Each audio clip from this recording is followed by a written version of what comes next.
G'day you mob, and welcome to this episode of the series that I'm doing with Jake Farwharton and Greg Savage from The Pouch, the podcast on political expressions. So today we're going to explain for you a political expression that is used in Australian English all the time. Don't forget to go and check out their podcast, The Pouch, if you want to learn about all things Australian politics. So guys, I hope you enjoy this informal, fun discussion. Three guys getting together, having a bit of a laugh, whilst talking about Aussie politics and also trying to teach you some Australian English at the same time. All right, guys, so tap the Currawong and let's get into it.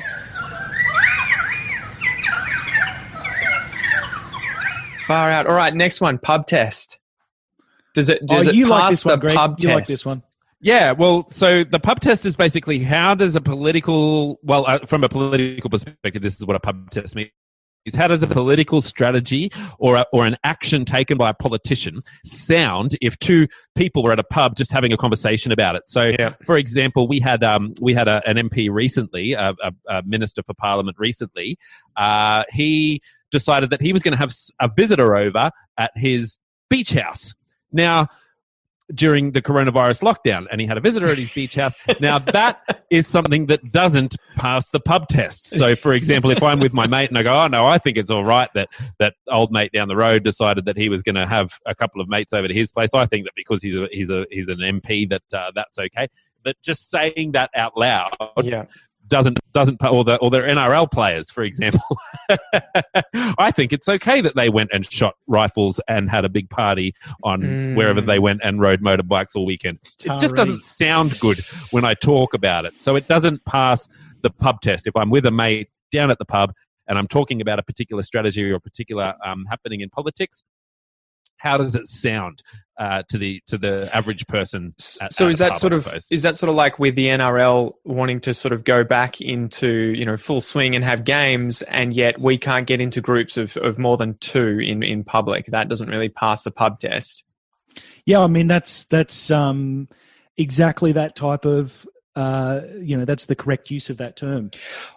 But I suppose the other side of that pub test is that lots of people like to go into pubs and watch the NRL. And they're really missing it right now.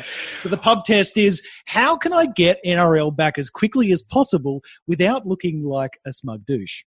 And I also think that so it's sort of the public perception of what happened rather than maybe what's actually happening. What is the public perception of what's happening, and how does it sound when you say it out loud? And just as a side note, now that they've got all these rules about putting in you have to show your ID and stuff like that at a pub, I also don't pass the pub test quite often.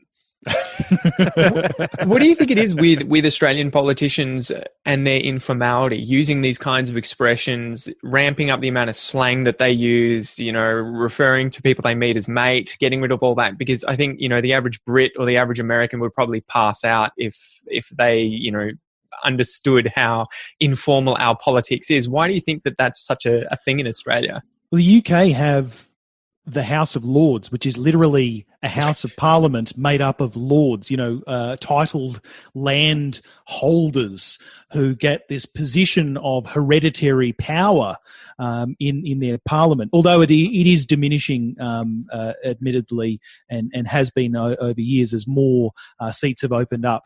In Australia, look, the fact is we have this society of larrikinism, and when you couple that with the fact that we hate tall poppies, hey, I love it.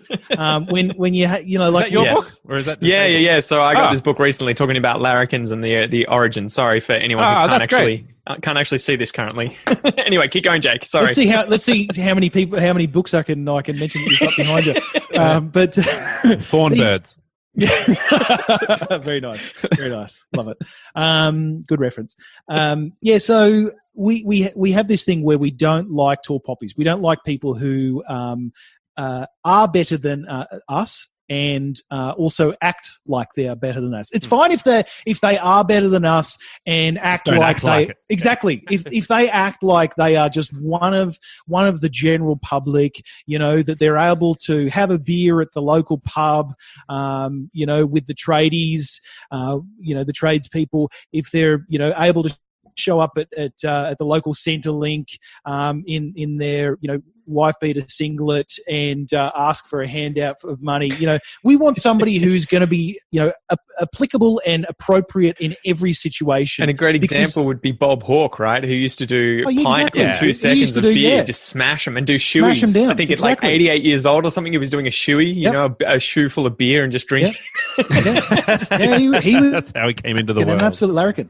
Yeah. But look, we like our politicians to be relatable. Yeah. Rather than being elitist nuts that are meant to be voted for because they are within the political class and thus are educated enough to conduct themselves in a manner of decorum that would denote that they get the big bucks. I don't know, but anyway, we just like for people to be real people around us, and if they're not real people around us, we feel uncomfortable. Then we do feel really uncomfortable, and we will take the piss out of them mercilessly. We will take the piss out of them. Yeah, but I think too, there's obviously a history. Recently as well, like we've got Scott Morrison, and on his Facebook page, he's got in brackets ScoMo, which don't forget, I'm cool as well, and I have my own nickname that I gave myself. So there's a fine line. Yeah, there's a fine line. It's you can't you can sort of take the mickey out of yourself a little bit, but not too much either, so that you seem like you're trying to be too cool. So nicknames are given to you, not by yourself. You don't get to make them yourself. Exactly. And when they are made by yourself, what happens? You get called Scummo, right, or Smoko. Yeah.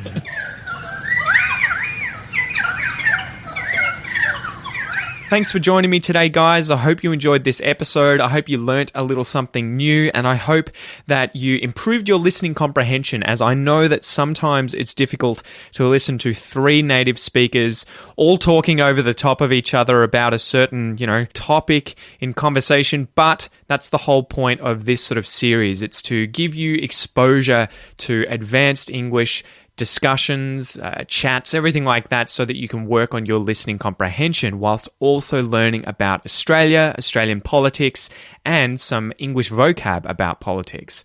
Don't forget to go and check out Jake and Greg's podcast, The Pouch. You can find this via any good podcast application for free.